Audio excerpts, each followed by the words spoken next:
we're going to get into my humble opinion. So, past couple weeks have been really big with there have been a lot of new releases, and even like last night there was still some new stuff that came out. So it's like I'm trying to catch up, okay? So we got a few things. First of all, we're going to talk about Silent Planet and their new album SUPERBLOOM.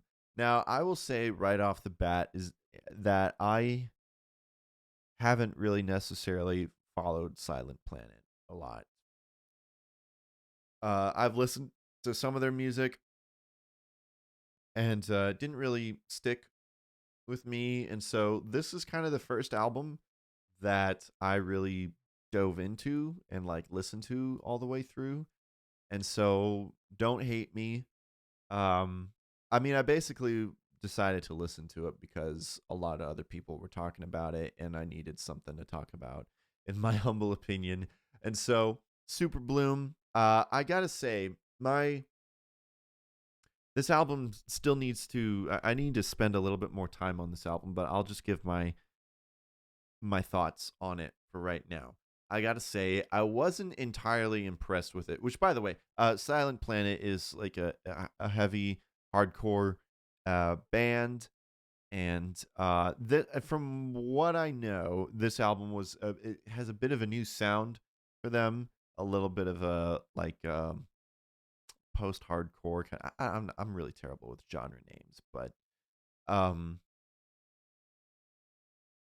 I was listening to it, and about the first half, I wasn't really getting into it. Like it's good, but I was listening to it, and I'm like, this isn't really necessarily the kind of metal that I really like to listen to. It's a little bit more technical, and it's very well produced and such, but like a lot of the metal I listen to is a little bit less polished and like more chaotic and such. So I was like, yeah, this is all right. It's not really the kind of music that I listen to, but the album it got better as I listened to it. I felt like they were really trying different things with their sound. I loved the more that they got into like a kind of an atmospheric kind of a sound. I liked it more. They were just like the more they got into the album, the more different and experimental that it got. And so I enjoyed the later half of it more. It's just like there were certain songs on it where I was just like, oh, this is different and a little bit dark. Not really your straightforward metal, but they're just like being really experimental with like time signatures and such, and like really interesting unique riffs. And just like, I don't know, I kind of felt like the more I got into the album, the more darker it kind of got. And then I love how the last track on it just like almost gets into like very poppy kind of sound, like very melodic kind of sounding, and I liked it because it was just different. And so I'm gonna what was the last track on the album? It was oh yeah, the title track, SUPERBLOOM. I really liked songs like Signal, Anunnaki, The Overgrowth, Nexus, SUPERBLOOM, Antimatter and Dreamwalker are pretty good too. But yeah, I don't know. I just need a little bit more time with this album, but I'm enjoying it so far.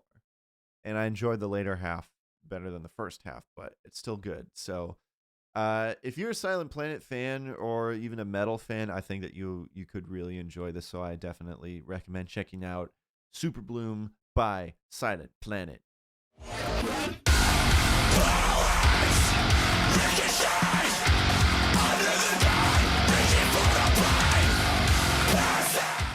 What the heck? Why isn't the video showing up? Hold on. Why? Why is Streamlabs doing this to me? I literally had... Let's see. Let's try this again. There we go.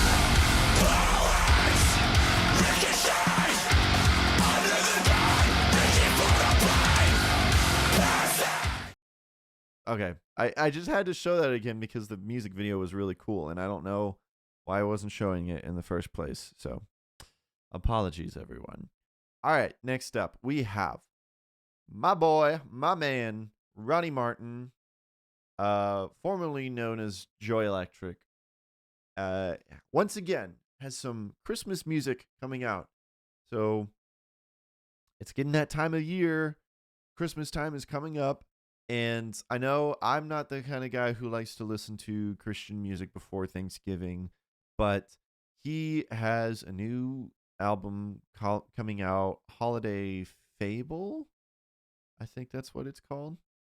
But and you can pre-order it on Bandcamp, and you can pre-order the vinyl right now. But right now, he just has one single available to listen to called Holly on the Boughs, and it's basically what you would expect. It's a pretty straightforward Christmas album, spreading Christmas cheer. And Ronnie Martin I'm a big fan.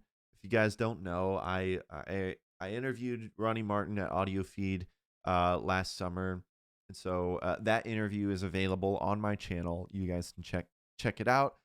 I'm a big fan of Ronnie Martin, and everything that he does. Was always a big fan of Joy Electric, and so I'm really excited about this upcoming Christmas album. It'll give me something to listen to, and Holly on the Boughs is no disappointment.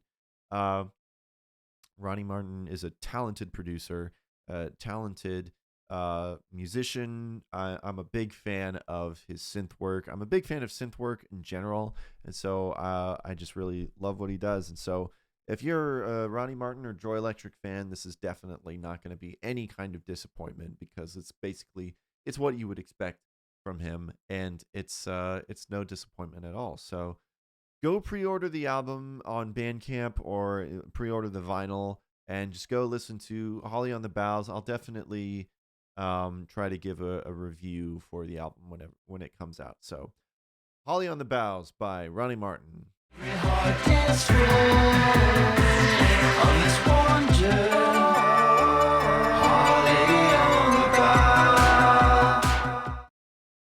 Sorry, Holly on the Bough. I was saying plural for some reason, but whatever. Anyways, next up we had a little surprise release from the man, the myth, the legend, Randy Stonehill.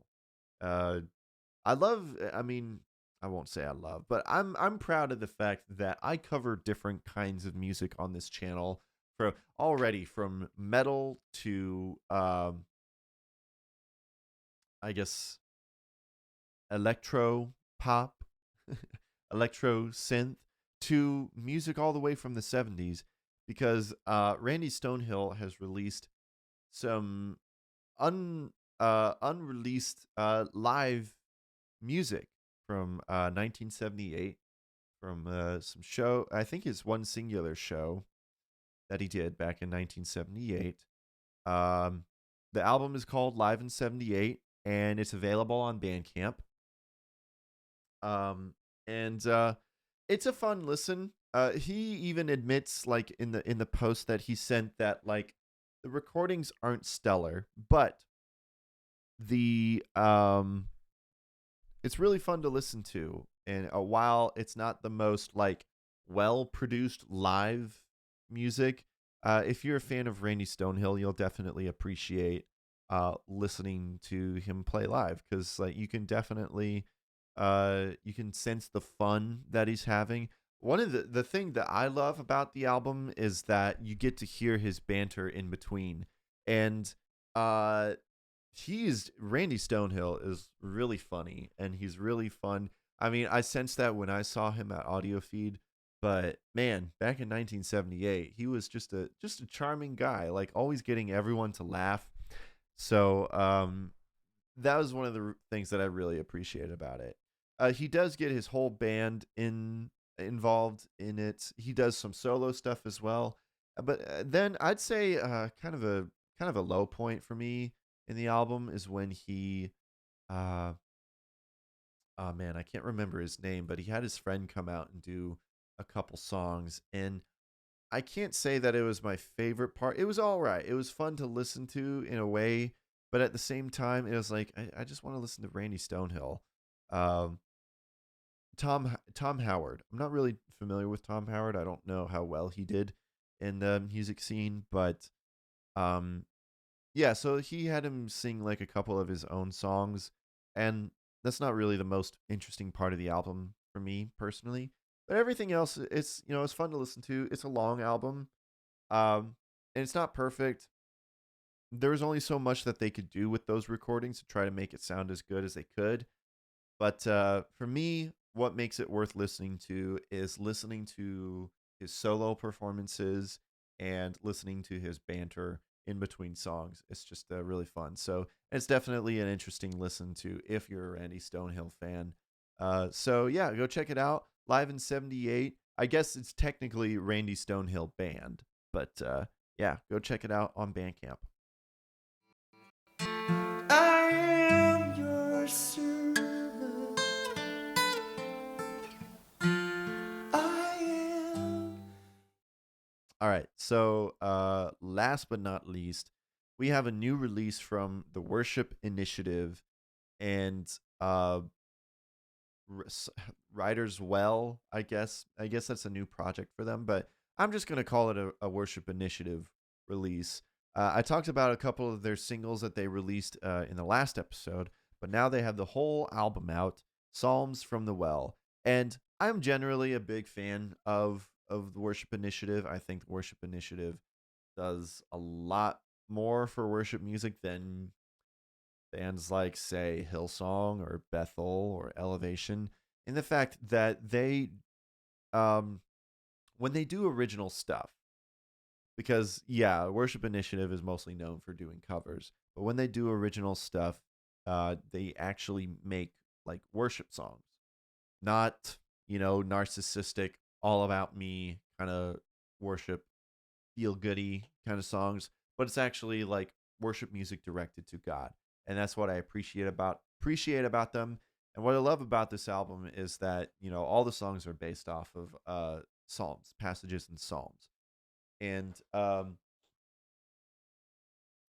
I think that this album is okay. One of the things about Worship Initiative is that sometimes they can sound a little generic in terms of their worship style. But I've found that the songs that Shane and Shane, because they're the ones who started Worship Initiative, the songs that they're mostly involved in are the best ones. And I do like Shane and Shane stuff more typically, and they have all these other artists that are involved in it too, and those aren't always my favorite. But what I can at least say is that I would be way more comfortable with singing these songs in church than almost anything by everyone else, like Hillsong, Elevation, Bethel. Um, because they're actual worship songs, and I feel like I would probably appreciate them more in a congregational setting. So, but there are a few standout tracks for me. My stand is being weird and wobbly. There are a few standout tracks for me. I like the ones that I talked about last time. Um, and I'm forgetting the names of them. Sweeter than honey, sweeter than more precious than gold. Songs like that. Never Stop Singing. Yahweh is really good, and Create in Me, Keeper of My Soul, Not to Us. Those are some standout ones. The song that stands out the most to me, and I actually really love this song, is Awake My Soul, Psalm 57. Uh while I was saying that the most of this album is okay, this song for me for some reason really stands out. When I listened to it, it was the first time in a long time where I really felt that a worship song moved me the same way that song did. It's been a long time. And it just had some sort of effect on me where I listened to it and I wanted to worship along. It's just really powerful. I don't know what they did, but just the way that they arranged it and everything is just really emotional for me, and just the lyrics are great and very inspiring, and well, inspiring to make me want to worship. And so I want to thank Worship Initiative for making that song and reviving this cold dead heart to want to worship.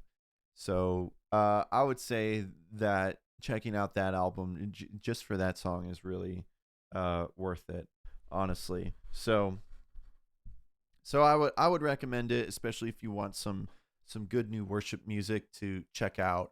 Check out Psalms from the Well. Excuse me, Psalms from the Well by the Worship Initiative.